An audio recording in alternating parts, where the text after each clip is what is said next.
Morning. Morning! I am Kim Westwood, and I will be covering the topic of federal safety and high-risk training safety. We'll begin on page 113. This lesson is unclassified. Feel free to share your knowledge of safety with others. I'm a subject matter expert on safety because I have observed and corrected numerous safety-related issues in my time in the Navy. I also have an issue with heights that led me to being what I consider the safest quartermaster ever when it came to working aloft or high up on the masts of ships. I did this to decorate the ships with flags and in order to string up lights around the holidays. I've been told that this only occurs a few times per year. However, because I was gripped with fear, it felt like it was constant. Due entirely to the safety precautions in place, was I able to go up there and execute the mission. I can assure you that I did not have my emergency brake catch me if I fell, in addition to 3 points of contact on the ladder, and what I can only describe as a death grip on the railings. That being said, let me get a feel for your experience. How many of you have had to do something dangerous to accomplish the mission? By show of hands. Everybody.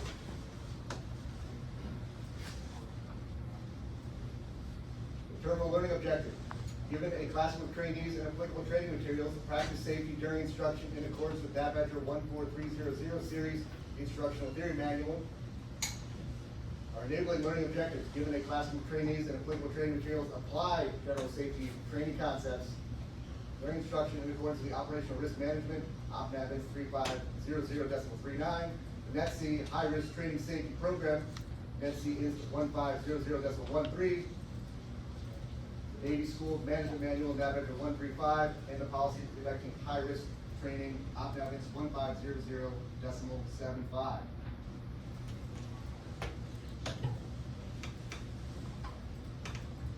In addition, given a class of trainees and applicable training materials, we're going to apply high-risk training safety concepts during instruction in accordance with the operational risk management, OPNAV 3500.39, the NETC high-risk training safety program, NETC INS 1500.13, Navy School Management Manual, NAVADRA 135, and policy for conducting high-risk training, OPNAV INS 1500.75.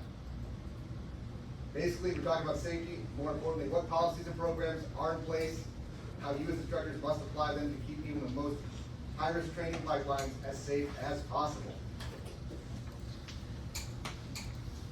This lesson will be taught by the sound of my voice, the smartboard presentation, your participation through C-Stories, and operational risk management exercise that you will complete in groups. For norms, please silence your cell phones. If you need to take a call, go ahead and step out. Eating is fine. Please clean up your area of any trash that you create. Drinks are authorized. Please have them in a container with a lid. If you need to use the bathroom, please feel free to go. Lastly, please leave any personal identifiable information out of any C-Stories using phrases like USS last ship, my previous chief, or petty officer tagout signature forgery. This topic is relevant because we all want to promote a training environment that is as safe as possible.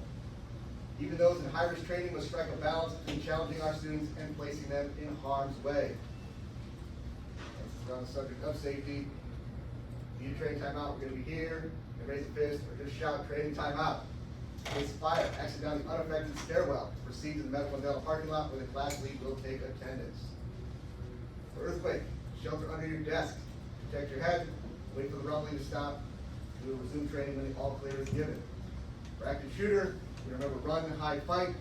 We can run away from the active shooter, we will. If that avenue is not available, we will hide, barricading the door, covering the windows, and closing the blinds.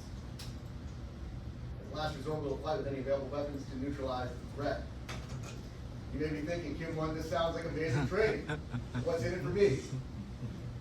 That's a great question, hypothetical student. Following this training, you will be more aware of the training programs in place, be able to train others on those programs, be a little closer to your 805 Alpha Navy enlisted classification, and you'll be one blessing closer to liberty. Are there any questions on my introduction? All right. I have a question for all of you. What is high-risk training that you've completed? Yes, SG1, Lamb. Q1, I went through SURF Alpha at my last command. I'm not sure if you're familiar with it. It's one of the high-risk training programs for the Security Reaction Force on board vessels. intimately familiar with Surf Alpha. In fact, I was told I went into black once when I was there, and I'll share that sea story with you at another time. Anyone else? Yes. CM1, Sears School. horrifying. From what I've been told. Sears School. So 2 weeks in a doghouse. All right. Thank you very much for your participation. You're welcome. Is that good, Chief?